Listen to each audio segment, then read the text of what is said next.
A project faces total disaster, but instead of collapsing, it comes back stronger. So how does that happen? So a blockchain crashes. What's next? Well, there are really only two ways this whole thing can go. You've got total collapse or a heroic comeback. But is it real resilience or is something else going on? Here's what we're going to cover: the paradox, the definition, the cycle, and the psychology behind it all. It's called fragility marketing, and it's not about the weakness itself, but about who controls the story. A crisis gets turned into fuel. It's a story of resilience, where the team are the heroes. So who can actually turn a complete disaster into a moment of glory? That's the real question here. So how does it work? How does a catastrophe become a hero story? Well, it follows a pretty predictable pattern.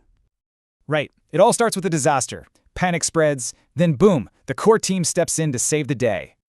And just like that, the narrative flips. The team gets praised as heroes for fixing their own crisis. The result? That disaster is now proof of the project's strength. And loyalty, it actually gets even stronger. But why do the biggest victims become the biggest fans? You know, the ones who held on? It's all psychology. There are three powerful psychological drivers at play here. Let's get into them. First up, this sunk cost fallacy. You've lost so much, you feel like you have to stay in now.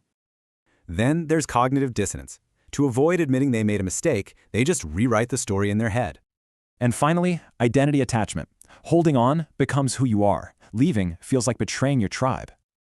Okay, but this whole thing hinges on one single massive power: the rollback.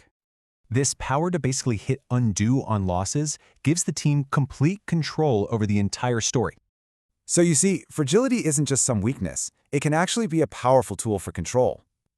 This totally changes the questions we should be asking when we see a project saved from some crisis. So instead, you gotta ask, who's really pulling the levers? Who's rewriting disaster as victory? And who actually benefits? And think about this. The cycle is truly complete when the biggest victims become the strongest believers.